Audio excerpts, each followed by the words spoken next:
Bright Lights, Big City by McInery. Excerpted.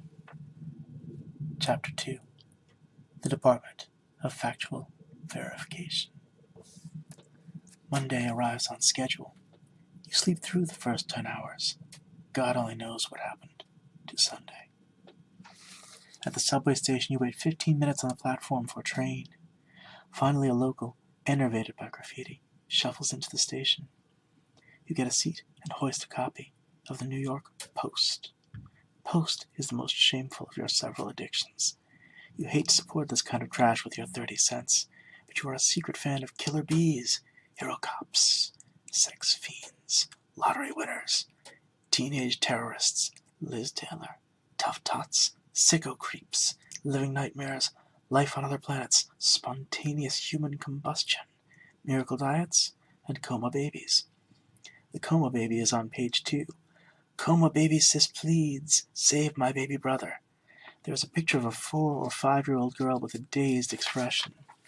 She is the living daughter of a pregnant woman who, after an automobile accident, has been lying in a coma for a week. The question that has confronted Post readers for days is whether or not the coma baby will ever see the light of the delivery room. The train shudders and pitches toward 14th Street, stopping twice for breathers in the tunnel. You're reading about Liz Taylor's new boyfriend when a sooty hand taps your shoulder. You do not have to look up to know you are facing a casualty, one of the city's MIAs. You are more than willing to lay some silver on the physically handicapped. Folks' long-distance eyes give you the heebie-jeebies. The second time he taps your shoulder, you look up. His clothes and hair are fairly neat, as if he had only recently let go of social convention, but his eyes are out to lunch, and his mouth is working furiously. My birthday, he says, is January 13th. I will be 29 years old. Somehow he makes this sound like a threat to kill you with a blunt object.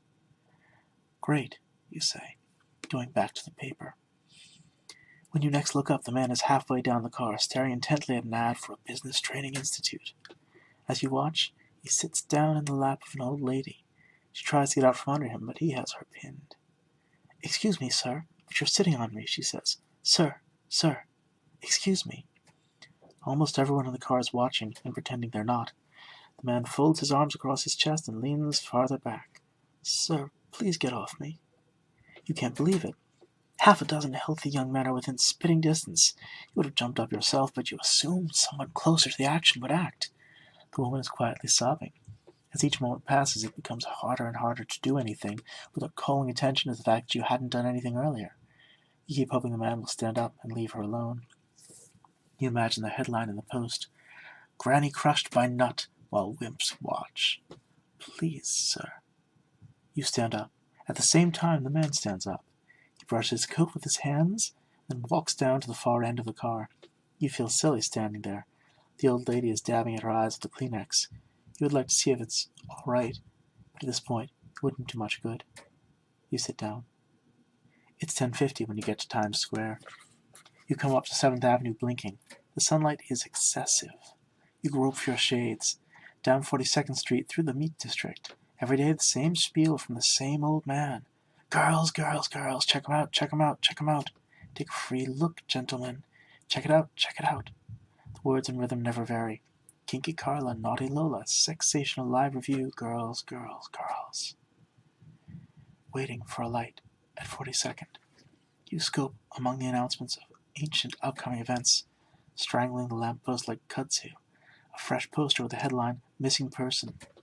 The photograph shows a smiling, toothy girl circa junior prom. You read, Mary O'Brien McCann, NYU student, blue eyes, brown hair, last seen vicinity Washington Square Park, wearing blue jumper, white blouse. Your heart sinks. You think of those left behind, the dazed loved ones who have hand-lettered this sign and taped it here, who will probably never know what happened. The light has changed. You stop at the corner for a donut and a coffee to go. It's 10:58. You've worn out the line about the subway breaking down. Maybe tell Clara you stopped to take a free look at Kinky Carla and got bitten by her snake. Inside the lobby, your chest constricting in anticipation, your throat getting dry. You used to feel this way walking into school Monday mornings. the dread of not having finished your homework, and where were you going to sit at lunch? It didn't help being the new kid every year. The stale disinfectant smell of the corridors and the hard faces of the teachers.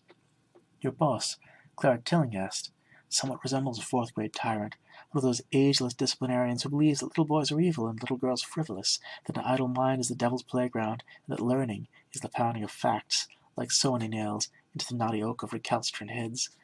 Ms. Clara Tillinghast, a.k.a. Clingfast, a.k.a. the Clinger, runs the Department of Factual Verification like a spelling class, and lately you have not accumulated many gold stars. You are hanging on by the skin of your chipped teeth. If the Clinger had her way, you would have expelled long ago. But the magazine has a tradition of never acknowledging its mistakes.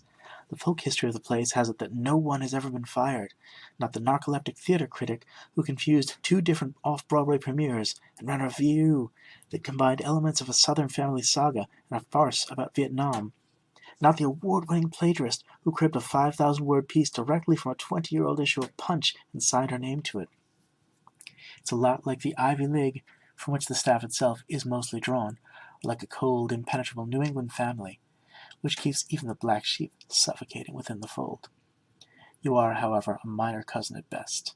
If there were a branch of the family business in a distant malarial colony, you would have been shipped off long ago sans quinine. Your transgressions are numerous. You can't call them specifically to mind, but Clingfast has a list in one of her file cabinets. She takes it out from time to time and reads you excerpts. Clara has a mind like a steel mousetrap, a heart like a 12-minute egg.